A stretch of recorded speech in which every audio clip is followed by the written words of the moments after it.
Voters chose Joe Biden for Democratic nominee for president, but the ballots won't be drawn up for several more months. Kentucky Secretary of State says ballots have to wait until the nominees are official, and that doesn't happen until the party conventions. As WKYT's Phil Pendleton explains, that will not happen until August in Chicago. Democratic voters in Kentucky chose Joe Biden as the U.S. presidential nominee in the May primary.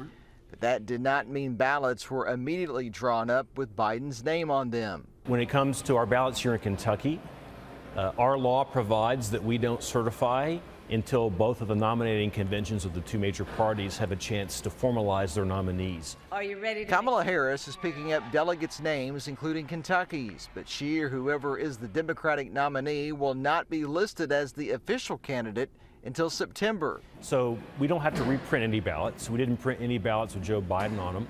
We'll wait until the Democratic convention is completed, and then they'll tell us who to put on our ballots. Adams says this process is very similar in other states. And in recent history, some primary results were shown to not even matter. As recently as 1968, Hubert Humphrey was the Democratic nominee for president. He was the vice president at the time. Didn't enter a single primary.